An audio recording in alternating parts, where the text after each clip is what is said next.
公司的情况怎么样了？公司的情况比前2天好多了。这3天，新路动用了上亿的个人资金，交给了信托，机构安稳了，公司的人心也稳稳的稳住了。集团各部门都在按部就班的运营。真是我的好老婆，谢谢她。你是该谢谢他。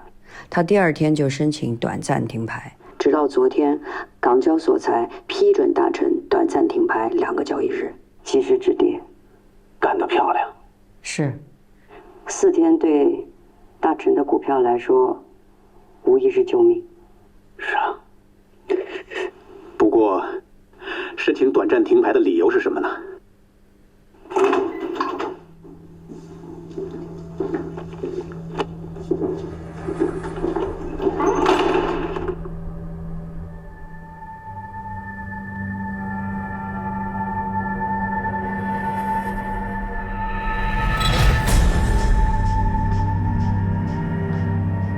什么意思？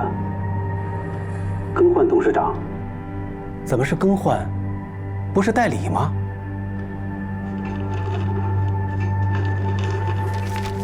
只有罢免董事长才能顺利的获批停牌。不是，我跟新路已经说好了，明明是代理，不是代替我呀。他这什么意思？董事会逼他吗？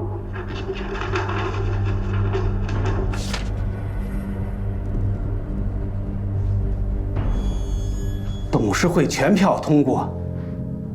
妈的！你背叛我！这帮家伙集体背叛我，落井下石，趁火打劫，就是想罢免我第一话语权和实际控制人。新路不应该不知道这一点啊！他这时候进董事会，怎么敌得过四下黑手十面埋伏呢？走之前我千叮咛万嘱咐的跟他说，多撑几天，多撑几天。我让他守住我的董事长。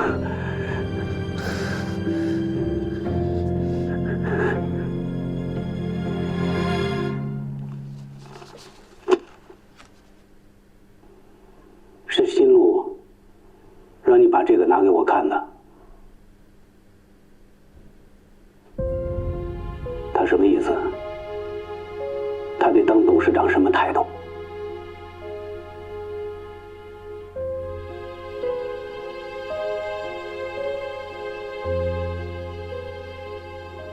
危机时刻，新路的所作所为都是为集团的利益着想。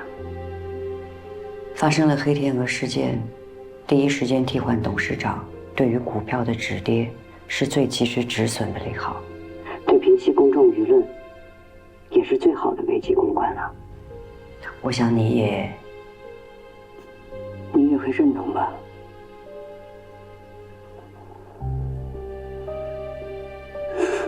所以我就被当弃子了，是吗？利益捆绑在一起的亲人、商业伙伴，还有我企业的员工，所有人没有一个反对的。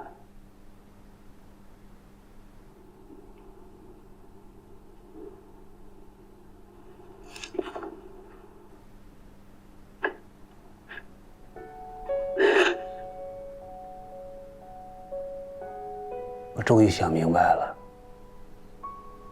出事那天，你开了1天的车，赶回了兖州，一进家门就跟我说要离婚，要分一半的股权。趁着我负疚、紧锣密鼓的办好了股权的转让。在我被抓走之前，已经拿到了一半的股权。原来你早就计划好的，拿回股权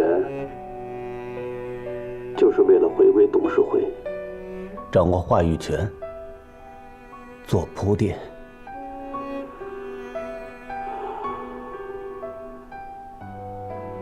董事会的决议也没有人逼你。时地道，唆使别人的，拿出上亿的私房钱，也不是付大鲨鱼交情，是为了收买人心。怪不得我跟你说我要被抓的时候，为什么那么淡定？我让你守住我的董事长，你为什么沉默不语？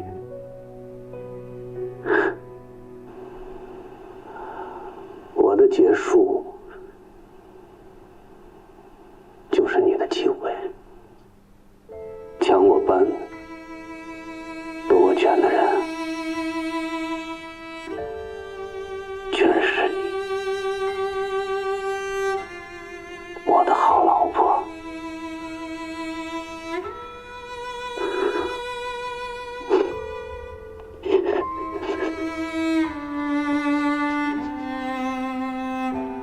星路其实已经做得挺好的了。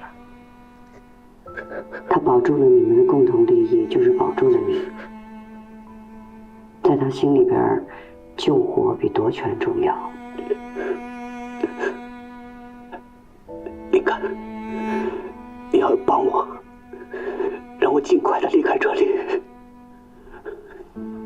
4天之内让我离开，好吗？你放心，我一定会重谢你。我只有洗脱罪名出去，我才能宣布这份董事会决议的无效。求求你。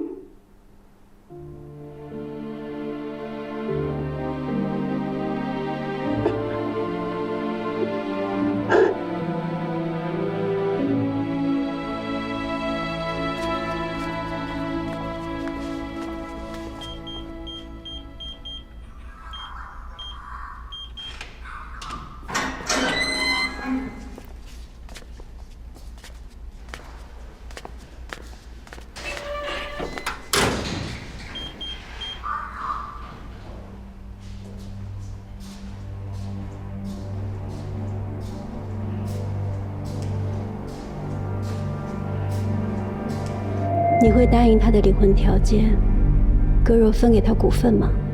如果是那样，你占股的比例就会严重削弱，而新路在公司的话语权会大增，他会抢了你的话语权。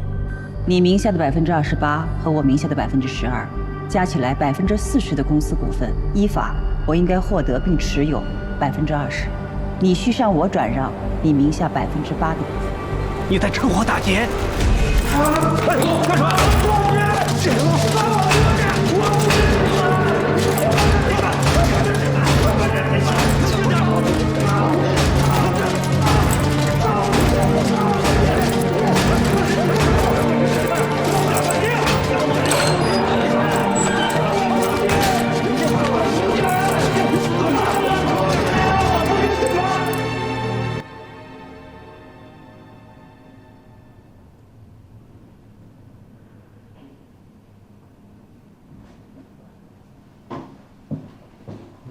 成功，起来吃饭。管教，我受伤了，我要求保外就医。不用，拍过片子，医生说没大事。有事儿，我出了好多血，我现在头晕、恶心，眼前一阵阵发黑。管教，你让我在这儿待2天，好吧？不行。我就待1天。只许你今天傍晚之前回监室，以后每天来换药就行。哎呦，吃饭吧。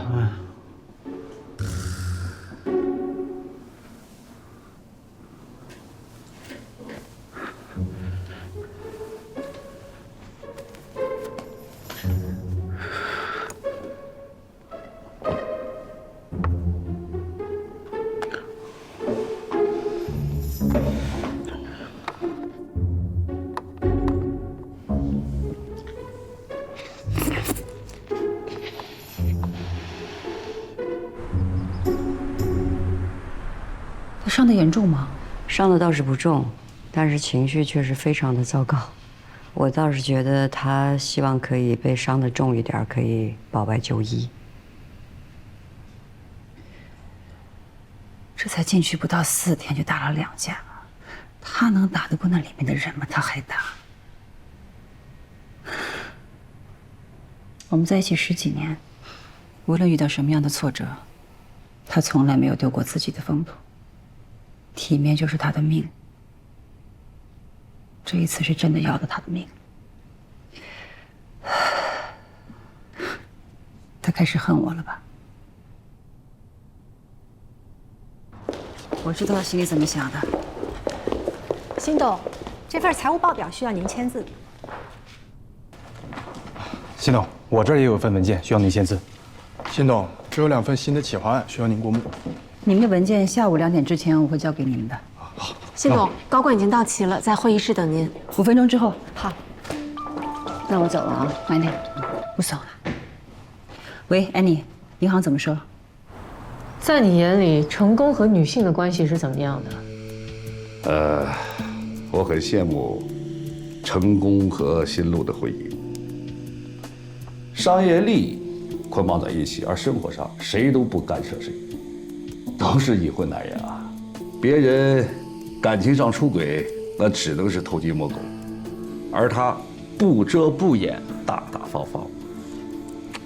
不过，要说到新路的气度啊，的确不是一般的女人。那得分常住的和过路的，要是算上后者的话，那可数不过来了。那大成那几个位高权重的女高管，那都是他的人，那企业的向心力，那员工的忠诚度。老程这人吧，渣归渣，归根结底都是那些女的那前赴后继的往上扑啊，哼，都想雨露均沾的从他身上拿点好处来。不过这成功男人就能多吃多占，就有风流的特权，不太好吧？这当瞎子当哑巴是咱的工作职责，拉过谁见过啥，是一个字儿都不能对别人说的，不然咱对不起人家给咱开的这份钱呢。当然，配合警方调查是咱应尽的公民义务。你经常拉成功和各路女士吧？就像事发当晚那种状况。人多了，这记不清谁是谁，有认识的，也有不认识的。不过，长得都挺漂亮的，放得开。在你的工作过程中，你印象里，成功有没有强迫过哪些女性？没有，那些女的怎么可能不愿意呢？哎，就我们老板这种有权又有势、有毛又有条的帅叔，还用强奸？有的时候啊，哎，反倒是那些女的们这个如狼似虎，我们老板被他们给非礼了。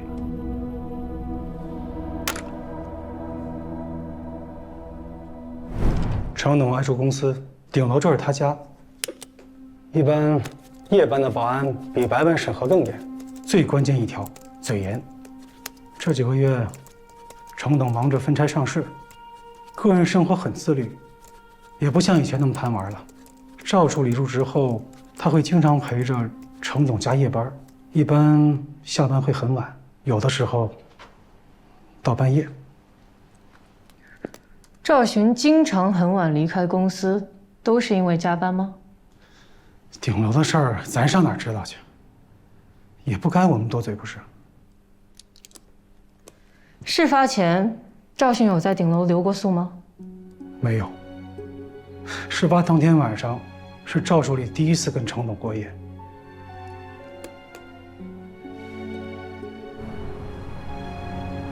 来这边。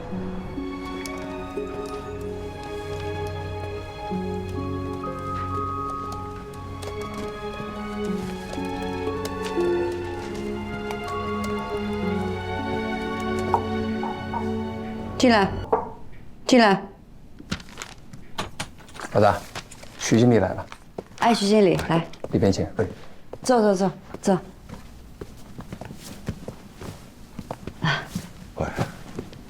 徐经理，吃点坚果。哦，谢谢谢谢。我今天请您来啊，其实还是想了解一下尹生的私人情况。您放心，跟陈董无关的。啊。但是我还是会录音啊。啊，好。哎呀，丽丽，您这哪儿的话呀？公司新董顶着，程董的事儿现在全靠您搭救。我不是防您，就是因为程董特别交代过我，我不敢多嘴。我理解，我理解。你怎么看待赵寻的升职？他在应届生里学历成绩是非常出色的，应聘面试以管培生入职运营部，3个月后被调到董事长班，升级高级助理都是我一手经办的。这种升职正常吗？当然不正常。薪金待遇一跳5级，3个月就走完了别人至少5年的路。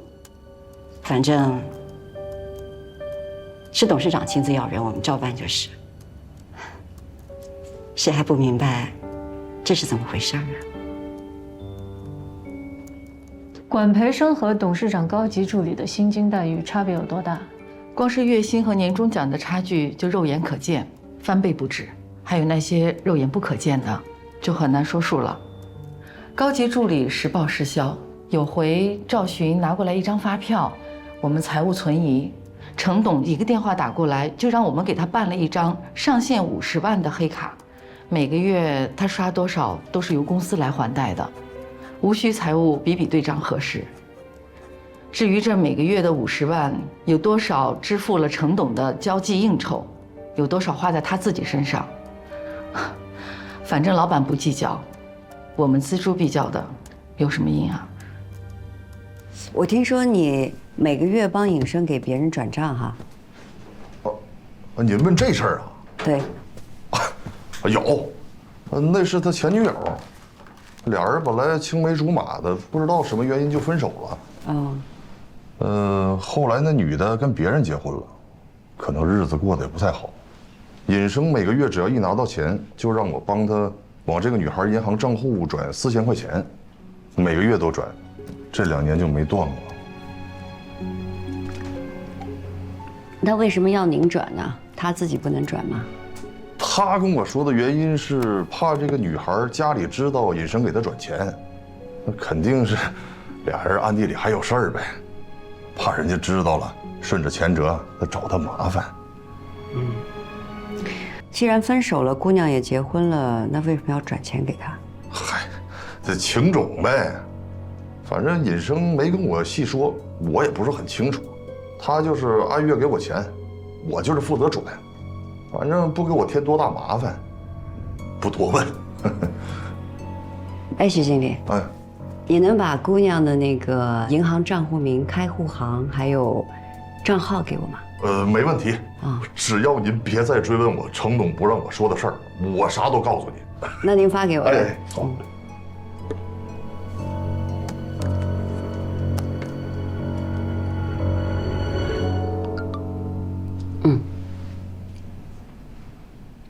哦，叫米芒，望海县人啊。他住那儿。哦，望海县。赵寻担任高级助理的职责是什么？他承担什么职责呀？谁都知道他是例外。董事长办公室人手一摊，属他最闲，你也不敢使唤他呀。程董在，眼前就不要别人。程董外出应酬也只带他一个。人家是露脸小姐，我们就是闷头干活的丫鬟面。他刚进公司时是什么样？和我们一样，没什么差别。文静不张扬，很招人喜欢，属于那种闷骚撩人的类型。到了顶楼之后，他的待人接物有什么变化吗？嗨，凡人不理呗，一步登天，每天云端对话，人家可没工夫和我们这些凡人闲扯。